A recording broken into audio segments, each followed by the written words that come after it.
ने जो सुशांत सिंह राजपूत के हत्या के मामले पे स्टैंड लिया था, जिस प्रकार से उन्होंने सच्चाई सामने लाने का प्रयास किया था और जिस सच्चाई से चिढ़ के शिवसेना की महाराष्ट्र सरकार ने उनके खिलाफ कार्रवाई तो की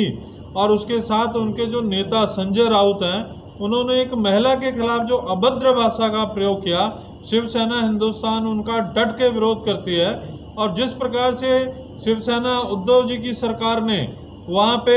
सच्चाई से डर करके उनके ऑफिस पे जो कार्रवाई करने का प्रयास किया, जो ऑफिस को तोड़ने की उन्होंने कार्रवाई की, उसका भी शिवसेना हिंदुस्तान कड़ा विरोध करती है। क्योंकि ये सच्चाई सब जानते हैं कि मुंबई में नाजायज इमारतें केवल कंगना राणावत की नहीं थी, वहाँ शिवसेना के नेताओं की भी नाजायज बिल्डिंगें बनी हुई हैं। दाऊद की भिंडी बाजार में बिल्डिंग के गिराने के लिए वहाँ के मुंबई हाई कोर्ट ने बड़े बड़े आदेश दिए हुए हैं, कितने समय से आदेश दिया हुआ है, लेकिन मुंबई कॉरपोरेशन और उद्धव जी की सरकार में हिम्मत नहीं हुई कि देश विरोधी देशद्रोही जो दाऊद है उसकी बिल्डिंग को छू सके। लेकिन कंगना राउत ने, जो खान ब्रदर हैं जिन्होंने मुंबई फिल्म इंडस्ट्री पे कब्जा किया हुआ है, जो लगातार देश विरोधी फिल्मों बनाने का प्रयास करते हैं, लगातार देश विरोधी जो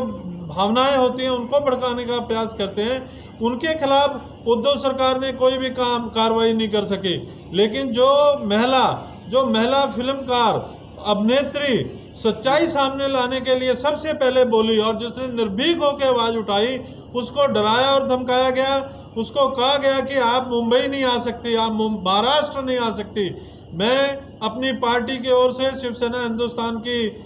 पार्टी की ओर से अमित शाह, प्रधानमंत्री नरेंद्र मोदी जी का बहुत धन्यवाद करता हूं कि उन्होंने उस महिला को, उस फिल्मी अदाकारा को Y+ सुरक्षा दे करके पूरी तरह सच बोलने की हिमायत की है। और आज जो भी मुंबई में हो रहा है वो बाला साहब ठाकरे की शिवसेना नहीं है। वो बाला साहब ठाकरे की शिवसेना होती तो इस प्रकार का बर्ताव नहीं होता। आज जो उन्होंने बर्ताव किया है वो उद्धव जी की शिवसेना है, उद्धव जी की वो शिवसेना जो हिंदुत्व के प्रखर विचारधारा से हट करके केवल सत्ता के लालच में उन्होंने ये सारी लाइन ली है। और आज आप देख सकते हो, जब शिवसेना पहले विरोध करती थी तो मुंबई महाराष्ट्र की धरती पे कोई भी उनके समर्थन में खड़ा नहीं होता था। और जब कंगना राणावत एयरपोर्ट पे गई है तो मुंबई की ये शिवसेना, जो उद्धव जी की शिवसेना है, जो कांग्रेस से मिलकर सरकार चला रही है, उनके समर्थकों की भीड़ कम थी और आरपीआई की और राजपूत सेना की भीड़ सबसे ज्यादा थी। मराठी समाज के लोग बड़ी संख्या में सड़कों पे निकल के आए। इससे साफ जाहिर होता है कि शिवसेना, बाल ठाकरे, जो उद्धव जी उसके उत्तराधिकारी हैं, उसकी नीतियों से मराठा समाज अब सहमत नहीं है, खुल करके उनका विरोध करने लगा है। शिवसेना हिंदुस्तान ये स्पष्ट मांग करती है कि संजय राउत को सार्वजनिक रूप से माफी मांगनी